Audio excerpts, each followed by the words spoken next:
Hi, Nancy here. Welcome back. Editing and formatting. Does that not sound incredibly boring? Well, you know what? It can be, which is why I often outsource this to other people. And unless you're a great editor and formatter, I suggest you do the same. Okay, editing. Even if you are a really good writer and a really good editor and a really good speller, you are going to miss a mistake that you've made. I this I speak from experience. I have been writing professionally for over 15 years and I have never written a book, never, that does not have a mistake that I didn't that I missed. It's just very difficult to edit your own work. Now, what are you going to do about it? Okay, there's an online editing program called Hemingway app, and it does a pretty decent job of catching grammatical errors. And there's Grammarly, which is a plugin, and it does have a monthly fee. So unless you're going to write a lot of books, this may not be worth it for you. But it is out there. I wanted to let you know about it. And you can also hire an editor, and you can hire them at Fiverr, Odesk, or Elance. There are other places, but these are ones that I've most often used. Now, most editors will charge you by the word or by the total number of words in a document. For example, on Fiverr, they may say it's going to be $5. That's a $5 gig for every 500 words or every 1,000 words. So you know if it's $5 for 1,000 words and you have a 20,000 word book, you're going to have to buy 20 gigs at $5 each. $100. You can negotiate, you can go on Odesk and Elance and say what your max is you're willing to pay. Now, editing a book is something that I would use.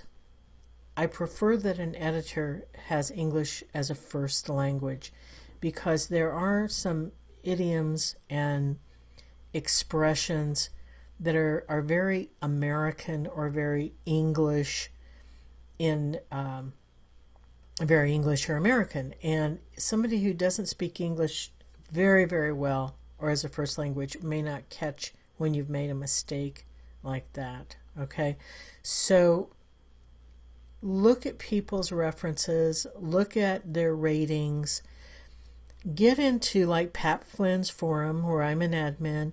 Ask people there who they've used as an editor.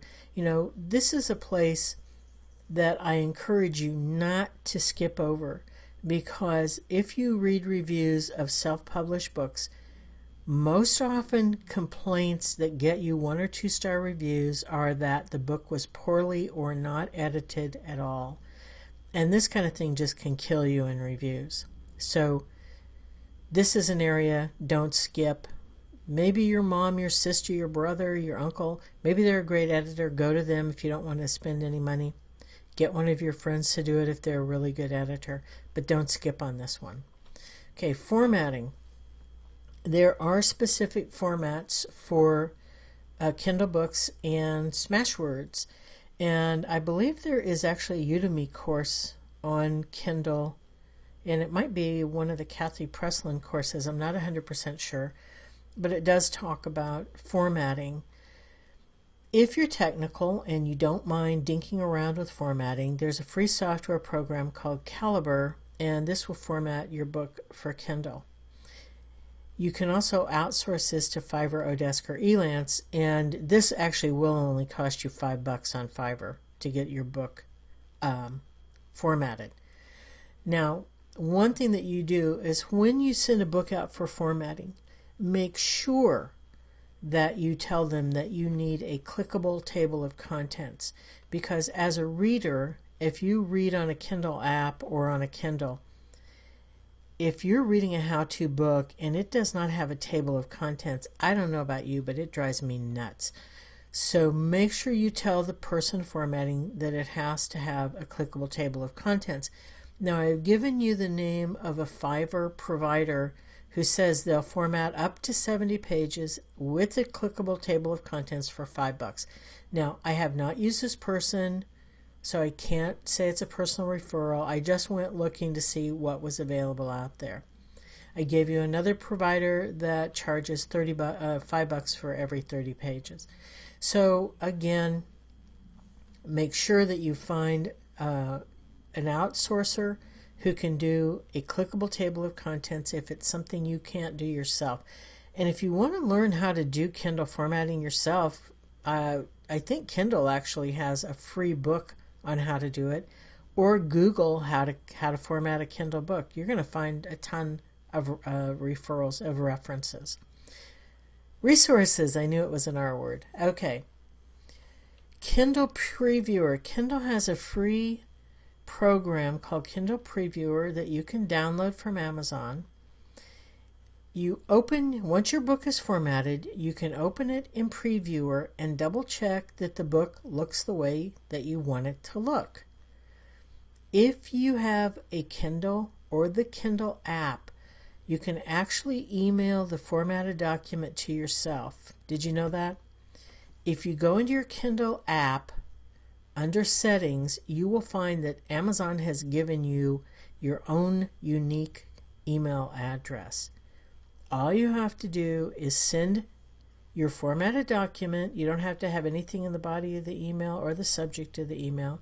Just send it to your unique Kindle address, attach the formatted book, and it will be sent to your device, wherever you've decided. It'll be sent to your device.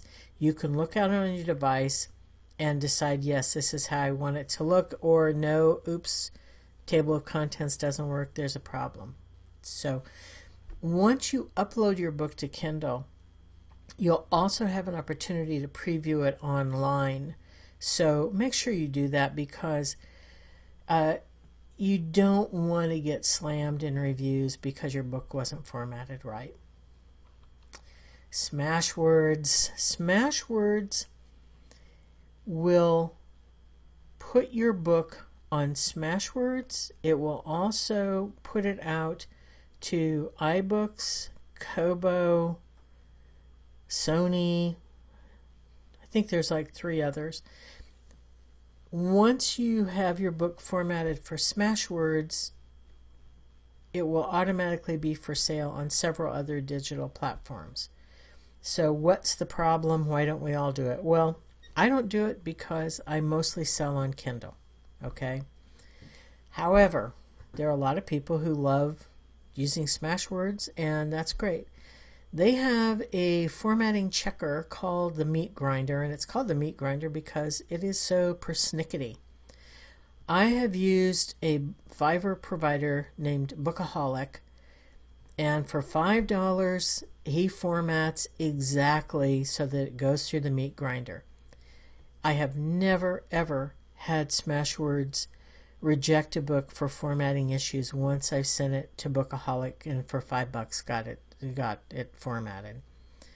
So, and if you want to do it yourself, Smashwords has a very lengthy document telling you how to do it yourself. And if you have nothing but time, great. Most of us just don't have the time it takes to do that, though. But if there are formatting problems, Smashwords will notify you of the issues, and you can go in and correct them.